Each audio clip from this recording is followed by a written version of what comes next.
Welcome to Camp. Hello.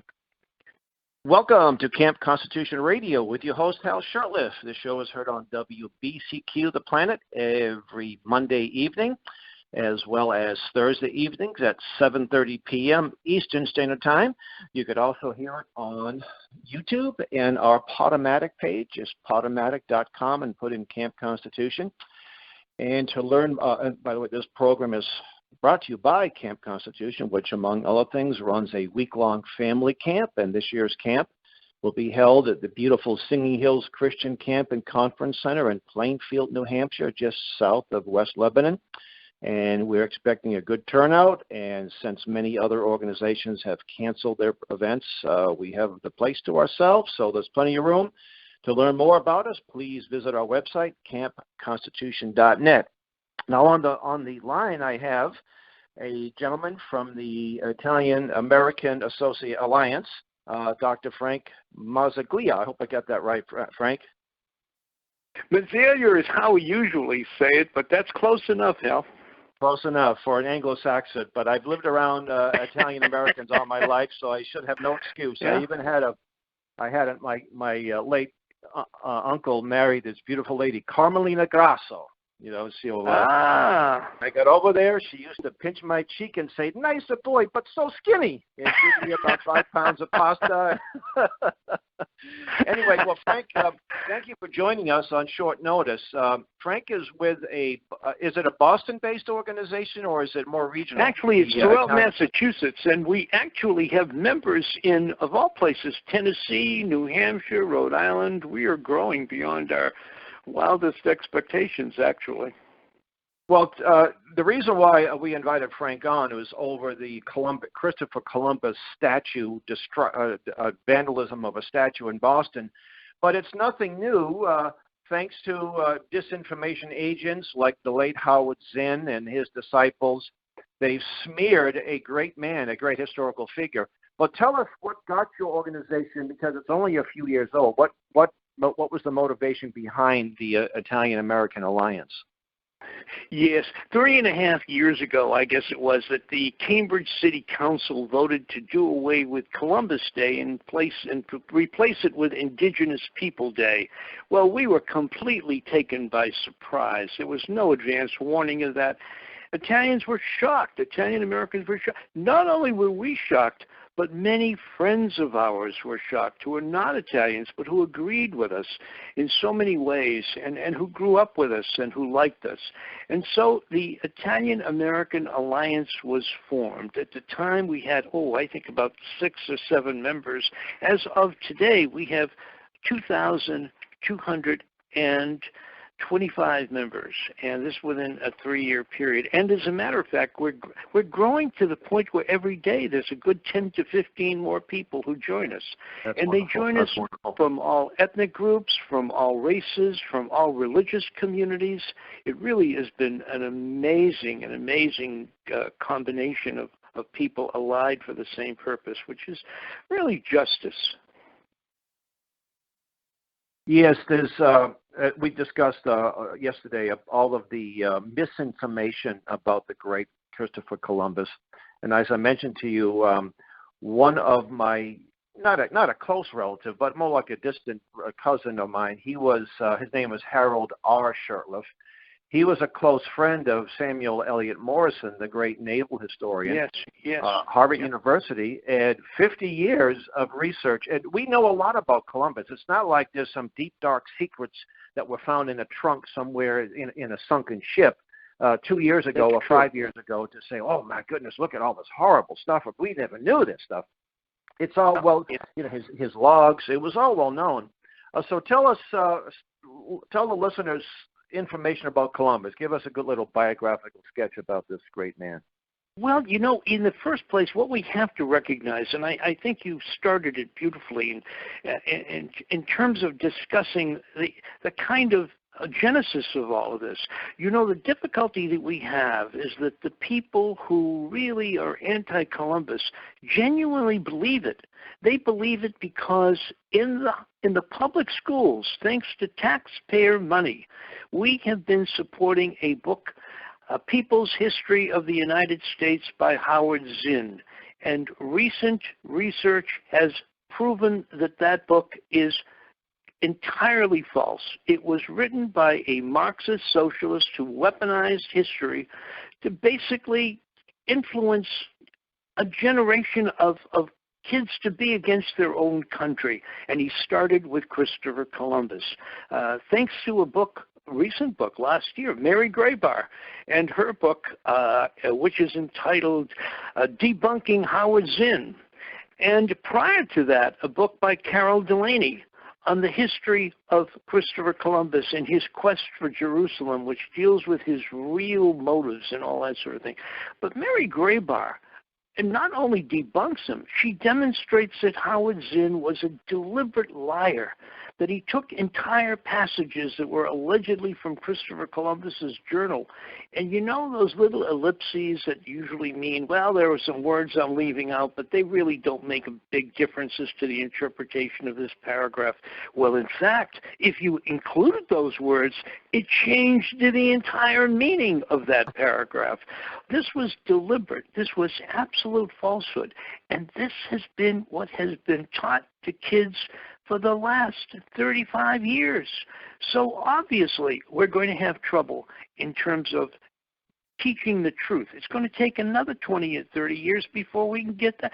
First, we've got to get that book out of the schools, and then we have to put a true and authentic history of the United States in its place.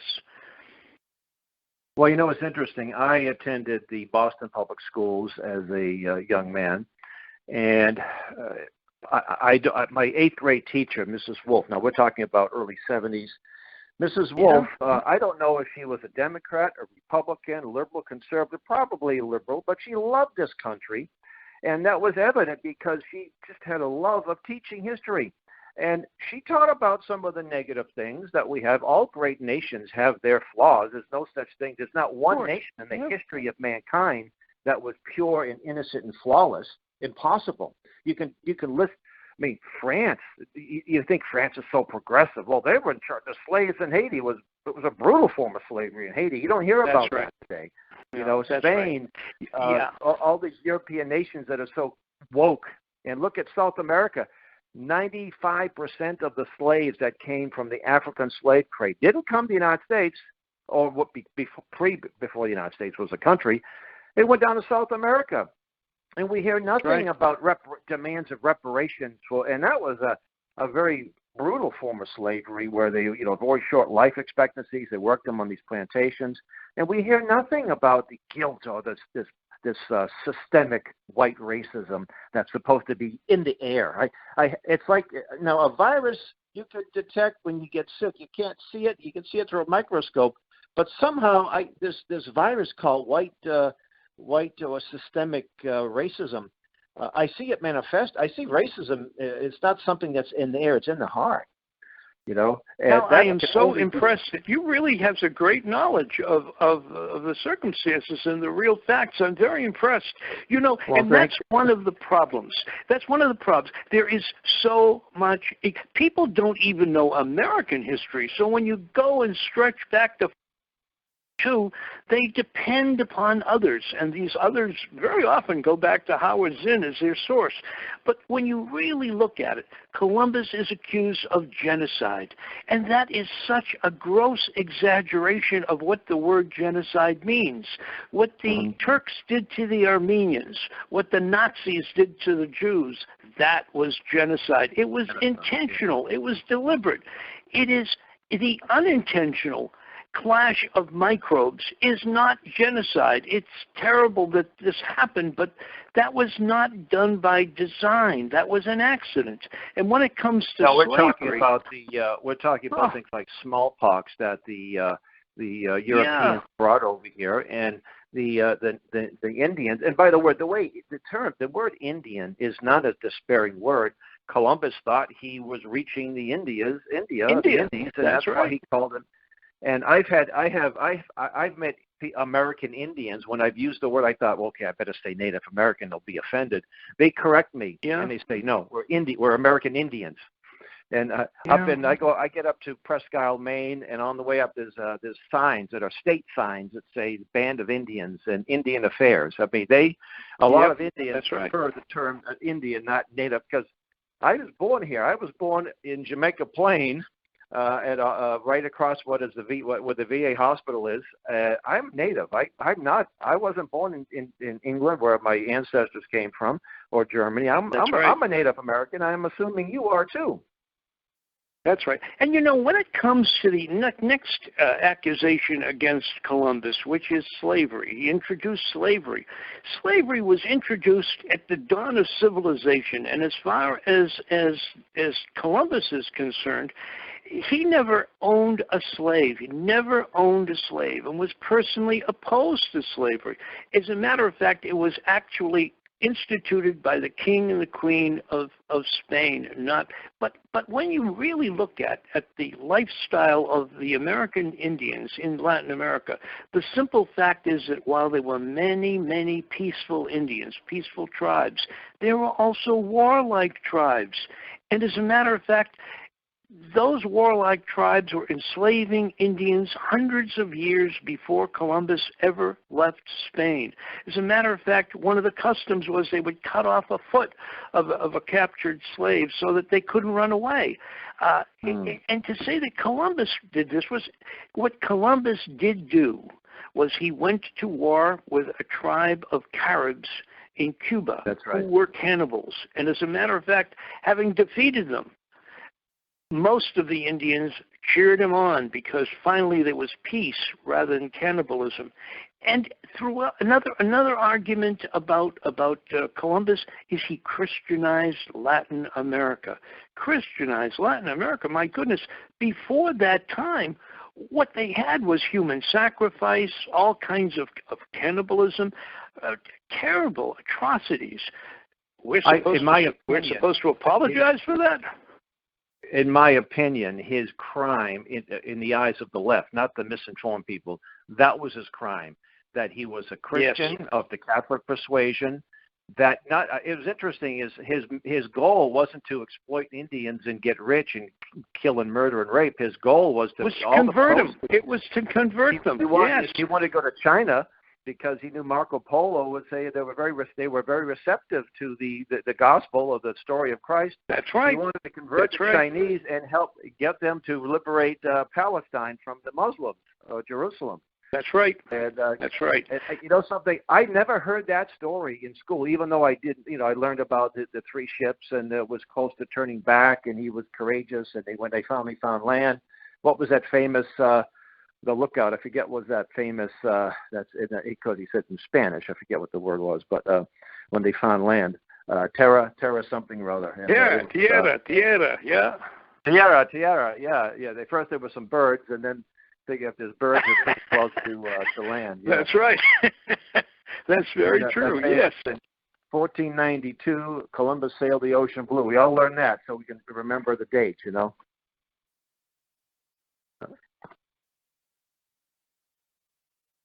Anyway, I think we lost. I hope they call right back in. We lost. But anyway, what we were talking, what happened was his organization is based in. He's in the north end of Boston, which is still primarily Italian, people of Italian American extraction. A lot of Italian restaurants, small little mom and pop restaurants, and it's also was the home of Paul Revere. And there's a beautiful Paul Revere statue. Paul Revere was of French Huguenot extraction. A lot of people may not know that. And last week there were some riots. I should say demonstrations. The word riot, I guess, is not politically incorrect. These were people having a gathering, not even demonstrating, because we're also supposed to be social distancing. So the demonstrators destroyed. They cut the head off this beautiful statue that was on city property, and the statue was been taken down. Our mayor, who is a real political coward, he's a bully. He was a union guy, and not to say there's anything wrong with being a union guy, but he sometimes would step on toes, bully people. He did that when he first became mayor. He bullied a veterans group in South Boston that handles the annual St. Patrick's Day parade. These people said, "Look, we have no people can march in this parade. It's a family parade." but they didn't want any homosexual organizations specifically in the parade. You can be a homosexual and march with a pro-life group or whatever group you're with, but didn't want to let them have a float. And it went to the Supreme Court, and they won their case unanimously, but as time goes on, there was more pressure. And finally, when Walsh became mayor, he bullied them, and so corporate America, of course, is quick to turn on people when it comes to promoting, the homosexual agenda, the militant homosexual agenda, I should say. And that's what you have. And so some of them backed out. So that's what we get with Marty Walsh. And a couple of years ago, there was a Confederate marker on Boston's George's Island. That was during the Civil War. It was a prisoner of war camp where I think there was 12 or 13 prisoners died. And these prisoners, the commandant, was very humane to these soldiers. And here we go. You're back on. Thanks for joining me. But I figured that happens. But hey, so it was just a week ago that they don't even call them demonstrators. Now they're gatherers. People gather around the statue. I know. Yeah. Can't say pro because when I was involved in Open Massachusetts rallies, and all the people, oh, that's horrible. You're all going to get killed. You're evil. You're killing everybody in the state because you're all close together. But when you're protesting the Black Lives Matter groups or Antifa groups, they're gatherers. So tell us what happened to the statue, and then what you think might be the status of that statue. Well, what had happened was this was apparently the second time that this has happened. It happened, I think 20 years ago when someone came along and decapitated the statue. But this time they not only decapitated it, they actually destroyed the face of the statue itself. So it's going to take a little more time to really put it back together again, although we understand that the city is doing that. They're in the process of restoring the statue. Now the question is going to be, when they finish restoring it, what is their intent? And what we want is that it be restored in its original place there in Columbus Park, except that this time we would like to have added security, a good fence around it, and also security cameras, so that if in fact this is done again, that the cameras would catch the perpetrators, because what we're dealing with is a hate crime. It is a hate crime because that statue is very, very important to Italian Americans and to other Americans as well. But to Italian Americans particularly. Is one of them. Yeah. Sure. By the way, and as a matter of I'm sorry, the statue hasn't been there that long. We're talking about 1979? Yeah, something like that. And as a matter of fact, it was paid for with private money. It was paid for by groups like the Knights of Columbus, the Sons of Italy. It was paid for by the Dante Alighieri Society and some other people. The publisher of the Post-Gazette in the North End, the parents of the woman who is currently running it now, they were among the donors. That was put together with private money. It was a gift to the city, but it was private money. That statue is theoretically owned by people in the North End who really felt a strong feeling about Columbus and wanted to honor him. So that our message to the mayor is, Mr. Mayor, that was a gift. And if, in fact, you can't put it back to where it was before, and if, in fact, you cannot protect it properly, then something, rather than leave it in storage, why don't you give it back to us, and we'll find a safe place to keep it, where we won't have to worry about things like that, because once it's protected, we'll see whether these cowardly thugs have the courage to go ahead and to do anything with it. So that's where it is right now. As a matter of fact, you actually called at a very good moment, Hal, because just this morning we received word that the mayor is going to have a meeting with us, and he wants to hear what our perspective is on this, and we will be able to tell him that we really want that statue back where it was in the first place. Actually, who really wants it back there are the individuals who are the stakeholders who actually paid for the statue in the first place. That's where they want it. As far as we're concerned, That's where we want it too, if that's going to keep them happy. But rather than see it in storage, which is the mayor's other stated option, if that gets to be the case, then we want another conversation with the mayor because we can do better than that. Well, you're familiar with the term cultural Marxism. That says it well, Al. It really does. Yep. And they want to remove any. It's not just a Confederate statue or it's something all like of that. them. Yeah. It's every statue. And there's a beautiful bas relief of the 54th Regiment, which is the first all-black unit that fought in the Civil War, led by Robert Gould Shaw. And it's right across the street from the State House. And on the back destroyed the Shaw. And they're defacing that.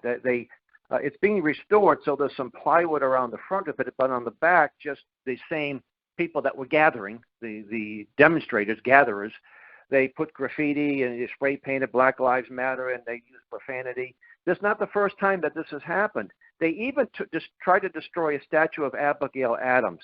I mean, of all the people, she was a wonderful lady. She was a soulmate of one of the most important Americans that ever lived, John Adams. Without John Adams, there's no Declaration of Independence. Both of them were very much against slavery. In fact, they were given a slave when they got married, and the first thing they did was release this person. And when they were off in Washington D.C., the first time the White House was used, they had a black couple manage their affairs. They had nothing but goodwill towards black. If you're going to, if any statue you're going to, why would you do that? But it doesn't matter because it represents the best of America, and it has to come down. And that's why they're doing it. Isn't it true that ignorance and bigotry are cousins by marriage? You really have to say what you said is really so right on target. It's ignorance and bigotry.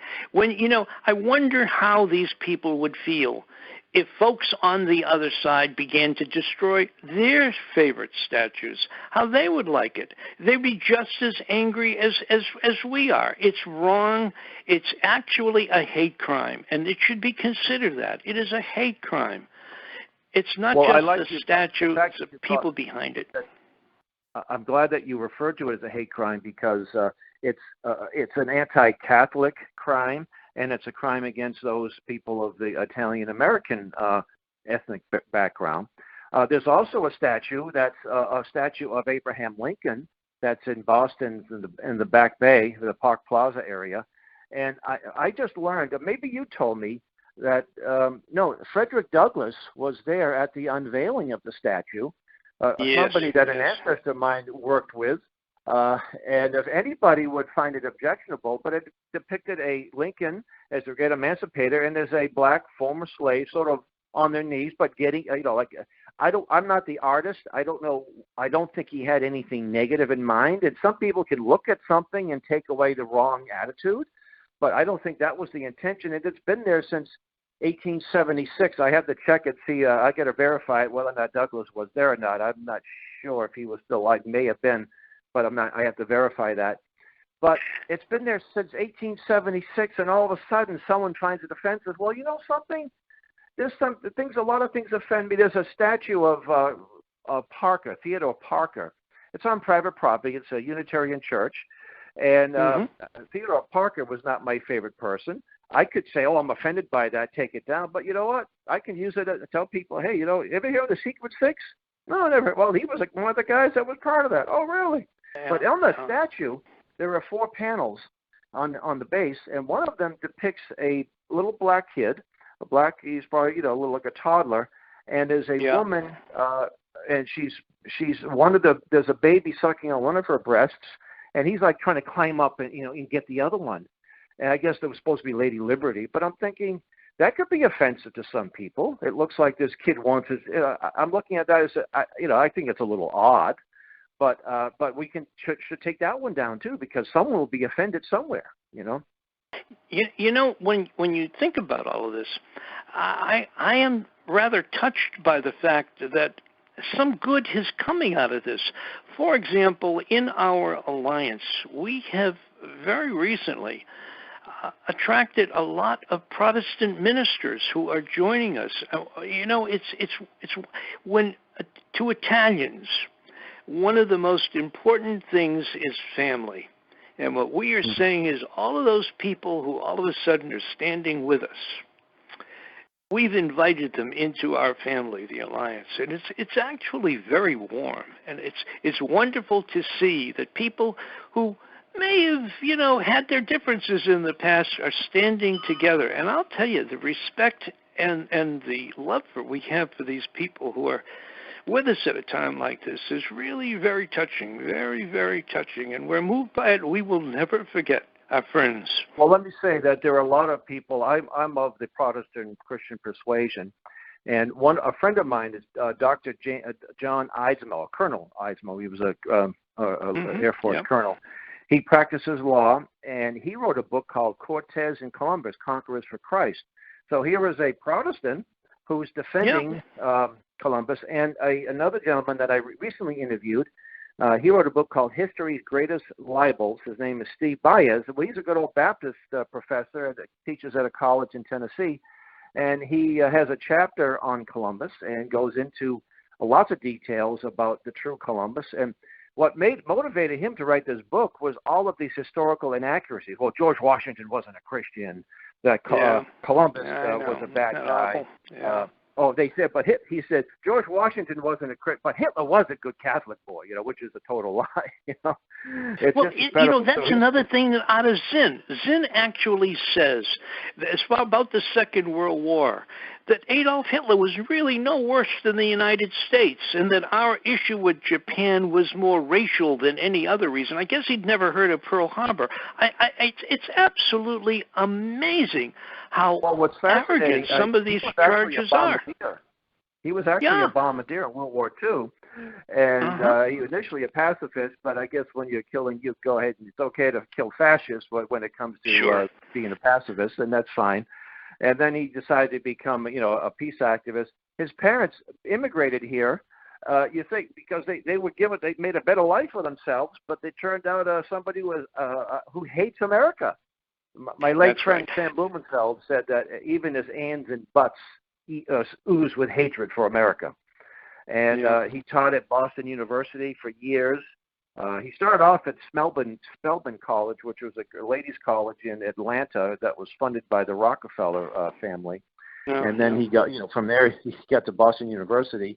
But his book, as you mentioned at the beginning of the interview, his book, The People's History of the United States, Hollywood's always promoting it. It's in most public schools around the country. This is why we homeschool. And we certainly do make my children, my youngest now is almost 16, so we're just about from the legal obligations of homeschooling. But they learned the facts. Okay, this is the true Columbus. This is what people say about it. Here are the facts.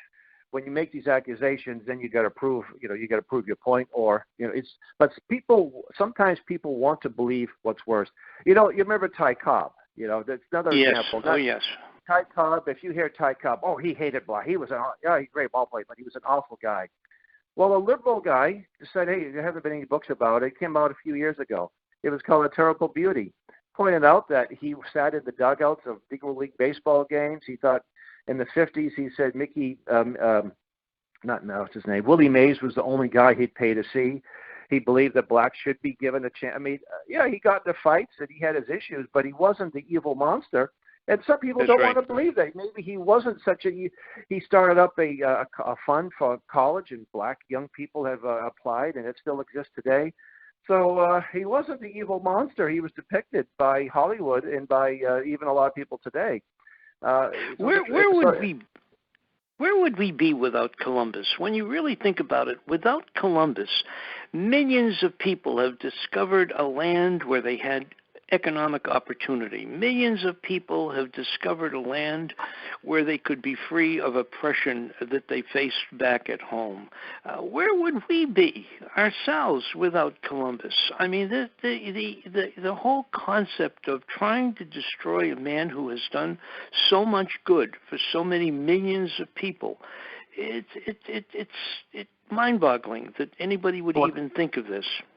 The people who are destroying the statue are the same ones that wear Che Guevara T-shirts, a upper middle class white racist who hated blacks. He hated rock music. and he took a personal delight in executing homosexuals. But they wear his shirt anyway because they think he's hip, even though he would be had nothing but contempt for them. The same ones that say it's okay. What Mao Zedong did was fine, killing millions. Mao Zedong was the greatest mass murderer in the 20th century. Stalin was a close second, and Hitler was actually third. He would have made the playoffs if there was a mass murder playoffs. Yep. But you don't hear about this because they, being communist, I guess they get a free. Then you look at Pol Pot. Yeah, and I've actually heard people consider Columbus as bad as Pol Pot. You got to be. I mean, that is just so ridiculous. I said, you're not cracking a smile. You actually believe that. I know. We're out of time. This is the fastest 30 minutes in radio here. So let all of our millions and millions of viewers, how can they learn more about your great organization? If they just email me, this is easy. Frank Wrote, one word, FrankWrote, one word, Frank Wrote at AOL.com. And just give us your name and your email, and we'll put you on our list. And you do have a website, too. We do, ItalianAmericanAlliance.com. Okay. Thank you so much, Frank. And we got to meet one of these days over a cup of coffee. So let's make sure. Oh, I'd like that very much. All right. Thank you so much. Thank you. You've been listening to Camp Constitution Radio with your host, Hal Shurtleff. And until next week, may not only God bless you, but may God bless this troubled land we're in. And thank you for listening.